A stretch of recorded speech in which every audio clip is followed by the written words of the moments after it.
आदरणीय कन्हैयालाल जी, आदरणीय धनीराम वर्मा जी, सुशील सोनी जी, संजय रस्तोगी जी, सबके नाम लूंगा। जितने हैं सब मंच पर बैठे हमारे सम्मानित अतिथि और स्वर्णकार समाज के अगुआ, जिन्होंने न कोरोना की परवाह की, न सर्दी, न गर्मी, न बरसात, और एक संकल्प लेकर के काम कर रहे हैं कि समाज को जोड़ेंगे, समाज को तरक्की और उन्नति के रास्ते पर ले जाएंगे और समाज के लोगों का यथासंभव जहां आवश्यकता होगी, चाहे राजनीतिक क्षेत्र हो, सामाजिक क्षेत्र हो, व्यापारिक क्षेत्र हो, हर क्षेत्र में मदद करके उसको आगे बढ़ाने का काम करेंगे। मैं एक बार दोनों हाथ जोड़ के अपने इन मूर्धन्य नेताओं को प्रणाम करता हूं, बहुत बहुत साधुवाद और बहुत बहुत धन्यवाद देता हूं। मित्रों, मैं लगभग 33 वर्षों से काम कर रहा हूं। बहुत छोटी उम्र से संगठन में काम करना प्रारंभ कर दिया और कन्हैया जी और धनीराम जी से जुड़े हुए भी मुझे लग रहा 25 वर्ष तो हो गए होंगे। सन 2000 की बात है, 1999-2000 से जब ये कार्यक्रम शुरू हुए, सामूहिक विवाह वाले हुए और उसके बाद लगातार खिचड़ी भोज, तहरी भोज या किसी न किसी नाम से ये कार्यक्रम होता रहा।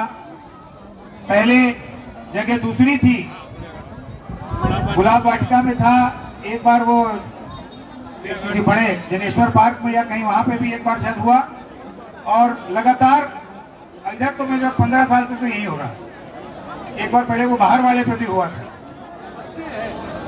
तो ये साबित करता है कि परिस्थिति संगठन चलाने वालों को डिगा नहीं सकती, उनको हरा नहीं सकती। अगर उनको समाज के लिए काम करना है तो काम करना है, और वो उदाहरण आज प्रस्तुत किया है हमारी स्वर्णकार सभा ने, महासभा ने, जो लखनऊ स्तर पर, प्रदेश स्तर पर, राष्ट्रीय स्तर पर काम कर रही है। और मुझे पता है कि बहुत सारे साथी, बहुत सारे मित्र, बहुत सारे हमारे वरिष्ठ राष्ट्रीय स्तर के पदाधिकारी यहाँ स्वर्णकार महासभा के हैं जो इस मंच को सुशोभित कर रहे हैं। अब हमारी सोनी जी जो महिला नेत्री हैं, मेरी कई कार्यक्रमों में इनसे भेंट हुई। जब पार्टी का चुनाव प्रचार चल रहा था कैंडिडेट्स को जिताने का, मैंने देखा जहां जहां स्वर्णकार या व्यापारी कोई चुनाव लड़ रहा था, वहां सोनी जी को मैंने मौजूद पाया। और इन्होंने इस बात की परवाह किए बिना कि ये एक महिला है, कैसे वहां व्यवस्था करेंगी, क्या करेंगी, एक संकल्प था कि अगर हमारा भाई या बहन चुनाव लड़ रहा है विधानसभा या लोकसभा का, उसको जिता करके हम अपर हाउस में भेजें, ये संकल्प लेकर के ये उसकी मदद करने के लिए वहां पर जा रही थी। बहुत बधाई देता हूं, अपने समाज के तमाम साथियों को बधाई देता हूं। और नौजवानों से एक बात मैं कहना चाहता हूं, जो नौजवान हमारे समाज के हैं उनसे एक बात मैं विशेष रूप से कहना चाहता हूं।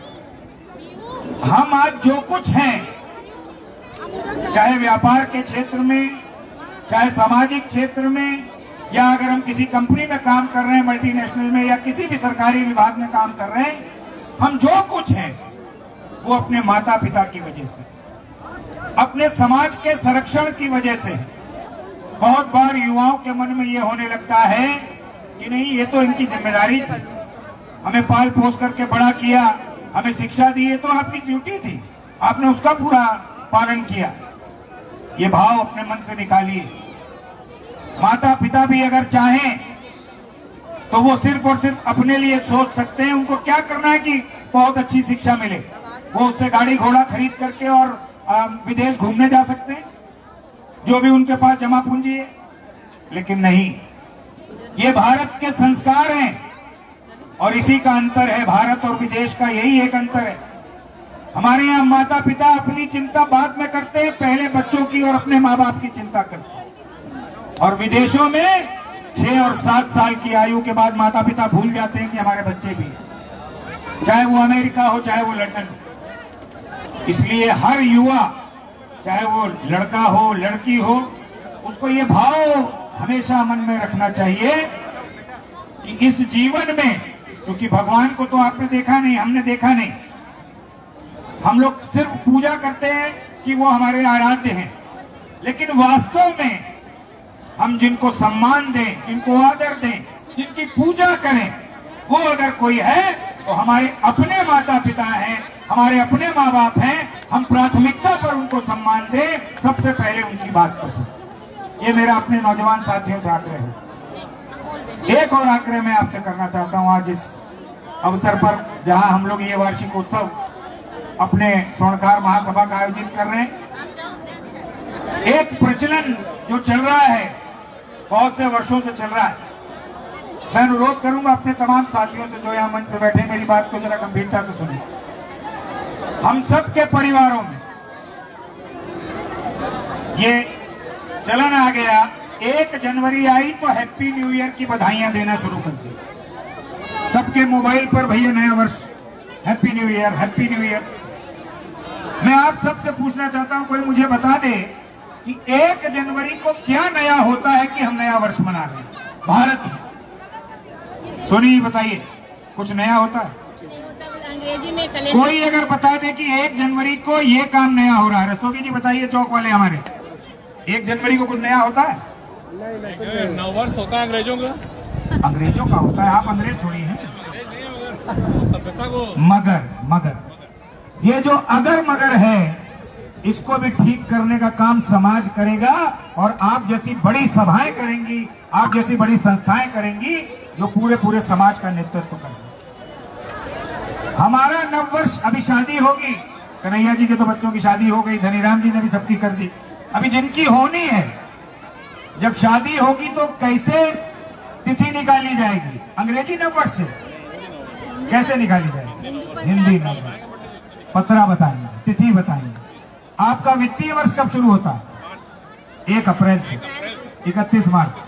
1 अप्रैल और कायदे से तो नवरात्र। आपकी फसल कब कटती है और कब नई फसल आती है?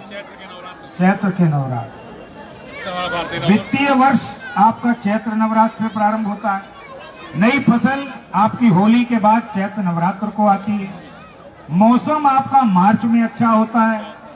सर्दी में तो ये हाल होते हैं 31 दिसंबर और 1 जनवरी को कि रजाई और कंबल छोड़ने का मन नहीं करता। क्यों? क्योंकि वो अंग्रेज का नया साल है, वहां पर होती है गर्मी, भारत में नहीं होती गर्मी।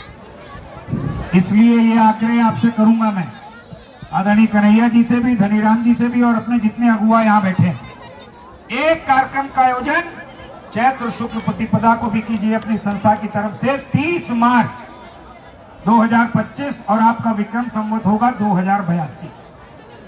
भारतीय जो वर्ष है 2082 विक्रम संवत, और अंग्रेज की तिथि जो ये कैलेंडर वर्ष है उसके हिसाब से 30 मार्च है।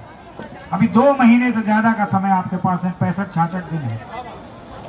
अभी से एक योजना बना ले आदरणीय कि भारतीय नववर्ष के प्रथम दिन अपना समाज एक कार्यक्रम करेगा, चाहे कुड़िया घाट पर करे या कहीं करे, लेकिन उसकी नींव एक डाल दीजिए। और मैं विश्वास से कहता हूं, जितना सफल और जितना सुंदर कार्यक्रम वो होगा, उससे बेहतर कार्यक्रम आपका आज तक कभी नहीं हुआ होगा। ये भी अगर अभी से आप प्रारंभ कर लेंगे तो इसको करेंगे।